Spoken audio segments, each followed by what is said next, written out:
Hi friends, November 1న ప్రారంభమైన కార్తీక మాసం December 1 ఆదివారం అమావాస్యతో ముగుస్తుంది. ఆ మర్నాడు నుంచి మార్గశిర మాసం ప్రారంభమవుతుంది.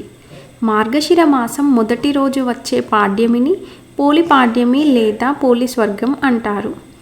ఈ రోజున వేకువజామునే దీపాలు వదలడంతో కార్తీక మాసం పూర్తవుతుంది. అంటే డిసెంబర్ 2 సోమవారం ఉదయం దీపాలు నదిలో విడిచిపెట్టాలి. కార్తీక మాసం నెల మొత్తం దీపాలు వెలిగించడం విశేషమైన ఫలితాన్ని ఇస్తుంది. ఇలా చేయడం వీలు కాని వారు కార్తీక సోమవారాలు, ఏకాదశి, ద్వాదశి, పౌర్ణమి రోజులలో అయినా వెలిగిస్తారు. ఆ రోజులలో కూడా వీలు కాని వారు పోలిపాడ్యమి లేదా పోలి స్వర్గం రోజున పోలిపాడ్యమి కథ చదువుకుని కార్తీక దీపం వెలిగించాలి. ఇంతకీ పోలి స్వర్గం అని ఎందుకంటారు? ఎవరా పోలి? దీనికి సంబంధించి కార్తీక పురాణంలో ఓ కథ ఉంది. అదేంటో తెలుసుకుందాం. వీడియోని స్కిప్ చేయకుండా పూర్తిగా చూడండి. ఈ కథలో అయితే చాలా మంచి మోరల్ ఉంటుంది. పూర్వం ఓ గ్రామంలో ఉమ్మడి కుటుంబం ఉండేది. ఆ కుటుంబంలో 5 కోడళ్ళు ఉండేవారు. వారిలో చిన్న కోడలు పేరే పోలి. ఆమెకు దైవభక్తి చాలా ఎక్కువ. కానీ ఆ దైవభక్తే శాపంగా మారి అత్తగారి ఆగ్రహానికి కారణమయ్యేది. చిన్న కోడలు పోలి భక్తి చూసి ఓర్వలేకపోయేది అత్తగారు. తనకన్నా ఎక్కువ దైవభక్తురాలు ఉండకూడదని భావించేది అత్తగారు. అందుకే పోలిని ఏ పూజలు, వ్రతాలు, నోములు చేయనిచ్చేది కాదు. తనను అనుసరించే మిగిలిన కోడళ్లతో అన్నీ చేయించేది. ఇక కార్తీక మాసం రానే వచ్చింది. ఆ కార్తీక మాసం నెల రోజులు ఇంటి పనులన్నీ చిన్న కోడలికి అప్పగించి మిగిలిన కోడళ్లను తీసుకుని నదీ తీరానికి వెళ్ళి స్నానమాచరించి దీపాలు వెలిగించి వచ్చేది అత్తగారు. అస్సలు నిరాశ చెందని పోలి ఇంటి దగ్గరే పెరట్లో ఉన్న పత్తి నుంచి ఒత్తి చేసుకుని కవ్వానికున్న వెన్నను రాసి దీపం వెలిగించేది. నదికి వెళ్ళిన వారు తిరిగి వచ్చేసరికి ఆ దీపం కనిపించకుండా బుట్టబోర్లించేది.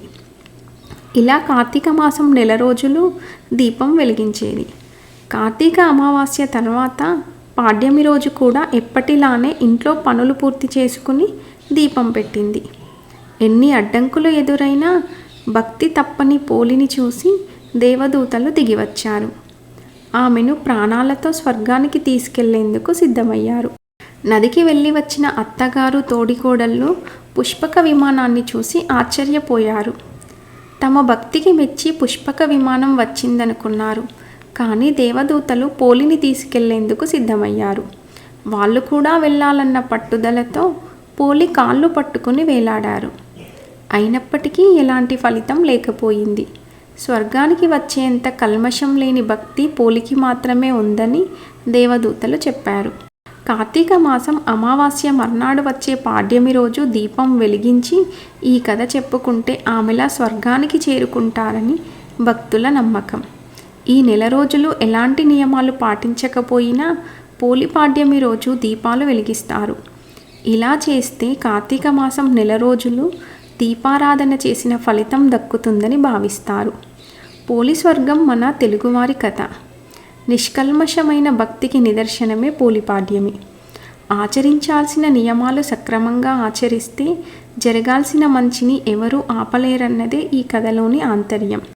పోలిపాడ్యమి రోజున నదులలో దీపాలు వదలడం ఆనవాయితీగా వస్తుంది.